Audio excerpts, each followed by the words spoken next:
Hi everyone, I'm Chris O'Neill from Sew the Distance. So today in Lessons from an Old Quilt, we're going to look at a quilt top, or a flimsy as it's called. This quilt top is just the top, meaning it doesn't have a backing, a batting, or a binding. It hasn't been finished, so it would also be called a UFO, okay, unfinished object. And it is wonky, meaning it's not straight. So in a way, this quilt is something after my own heart, because I can tell you I've made these mistakes myself as a quilter, and I've pieced blocks or pieced even quilts together, and they come out so bad that I just kind of throw them in a closet. So I understand maybe why this quilt was never finished, because I feel the maker got in so deep and could not figure out how to solve the problem. To be honest, I'm not sure how to solve the problem. So let's take a closer look at this wonky quilt top.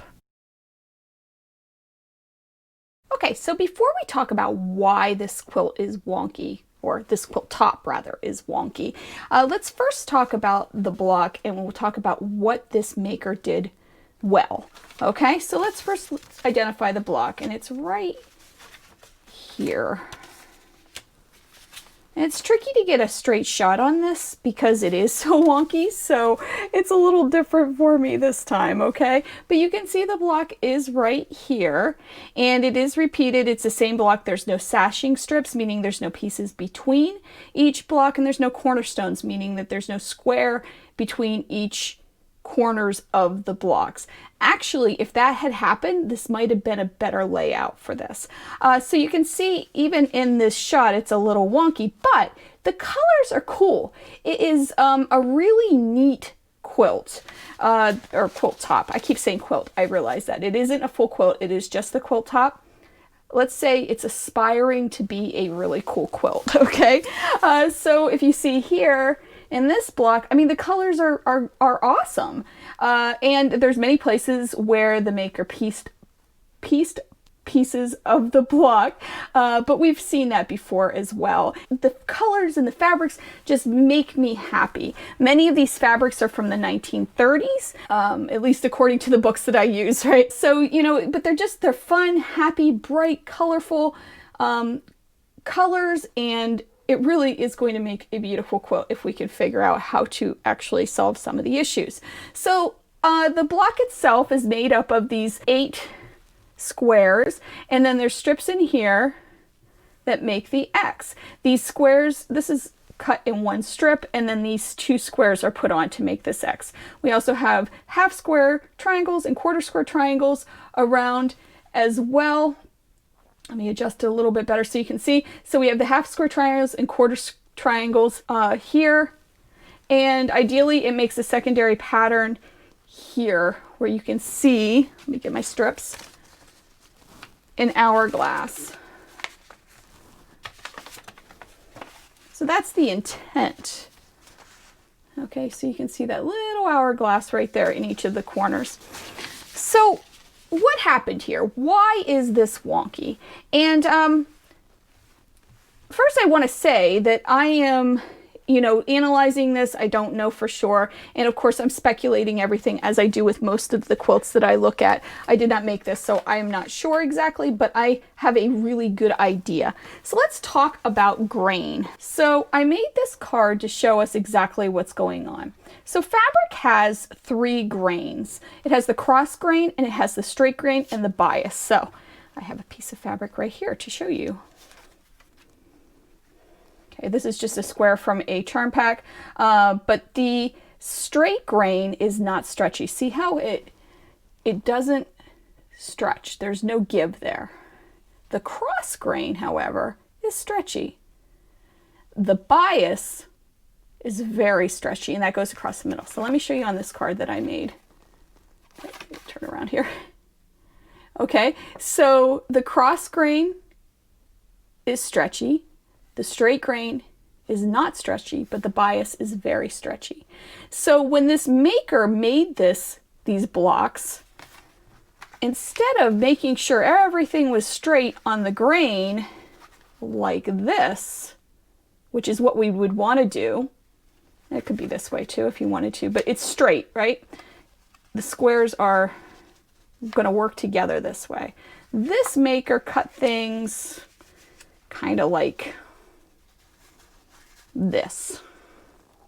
So there's no consistency with these blocks. Some are stretchy, some are not, some are on the grain, some pieces, I should say, are on the grain, some pieces are on the bias, some pieces are on the cross grain.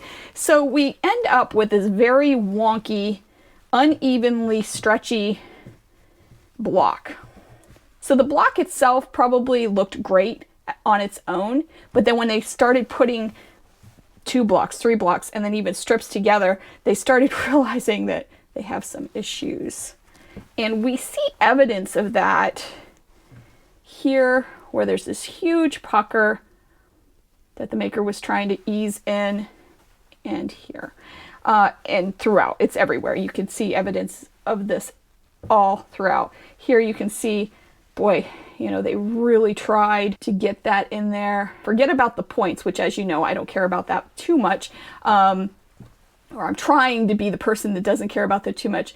They just really tried to make it work. And because there was inconsistency in the stretching, because of the grains of fabric, grain lines in the fabric, in the blocks, this caused a inconsistency with the blocks themselves. So that's very important about this quilt. I just wanted to go through that with you first.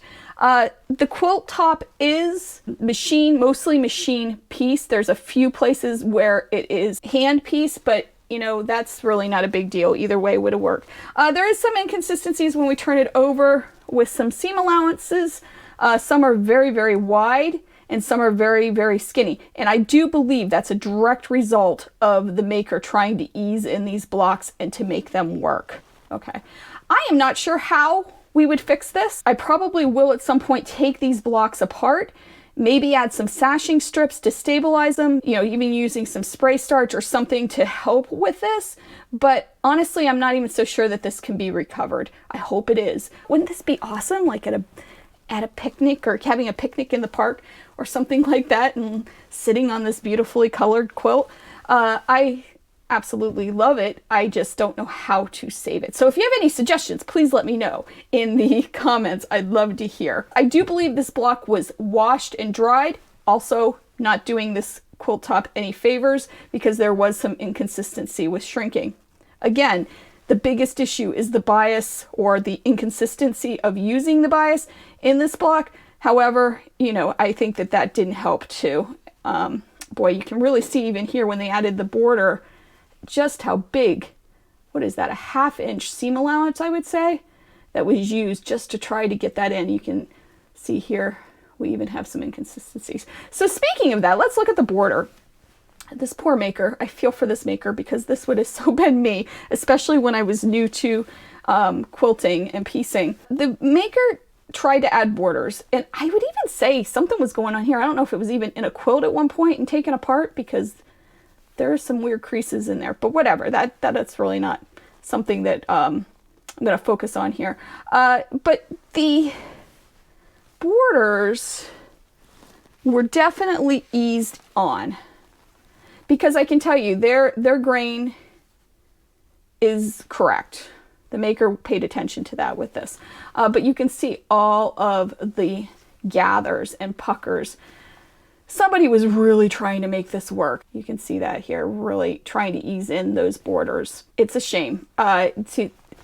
And again, I'm not exactly sure how to proceed to make this work. But I did want to show you, and I think it's very important as new quilters come into the scene, and I know many people are picking up quilting just as a direct result of, you know, homesteading, and because of, you know, the pandemic and being home, they're doing a little bit more of this. So I want you, as new quilters especially, to be aware of this and play with this. You know, take a piece of fabric and learn, where is that bias?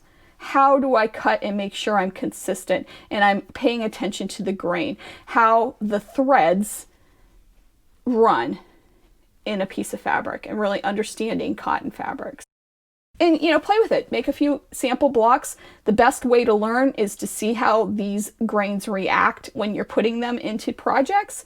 And take maybe a couple hours and just play with that and see for yourself, and you'll understand grain a little bit more too. Other than that, since it isn't quilted, I really can't talk about the quilting or the backing or any of the binding, but it is a cool quilt top. It's a quilt, a flimsy, if you will. Some people like to call it that. My friend Kathleen, this is your shout out to you, Kathleen, always asks me to include where I got the quilts. And to be honest, sometimes I just don't know. I believe this quilt top came from a friend of mine who was cleaning out her mother's attic, but I can't remember. At the time, I wasn't planning on doing videos on this, or I would have paid much more attention when I started my collection, but I'm just really not sure. So, the lessons we can learn. Boy, this is a good one. The first lesson, obviously, is pay attention to the grain lines on fabric. Make sure that you understand them, especially when you're using half square triangles and or setting things on point, meaning that you're turning the block or any of that. Just understand how grains work in fabric. That's the most important thing I want you to take away from this. It would have saved this maker a world of trouble, and all this work that was put into this quilt top, wouldn't have been in vain. This would have eventually made it to a grown-up full quilt, right? The second thing I want you to take away from this, or the lessons I think that the maker is trying to teach us, is really the colors and the consistency of the colors. Colors give us so much different feelings, and it makes me happy. This quilt top makes me happy, makes me smile, and I just love the fabrics. Hopefully I can do something with these. If it's even not this block, but maybe change the block, or I'm not sure. I still have to think about it and pull it apart and see what I've got. The third thing, very important, is when you're in this deep and you realize that there's something very, very wrong, stop and address it at that point. And I've done this too, where I haven't stopped soon enough and I just kept going. This maker thought, okay, if I just add borders and ease them on, it'll stabilize it. Really good thought. I might have thought the same thing, but it really made everything much, much worse. And we see that in this particular quilt top. So those are the three things that I think are very important to take away from the maker of this quilt top. Thank you so much for watching. Please consider subscribing. If you hit the bell underneath, you'll be notified of my new videos as they come up. And I thank you so much for your support in this endeavor. I'm really enjoying it and learning so much about my vintage quilt collection as I try to teach you something too about quilting. I'll see you soon. Have a great day.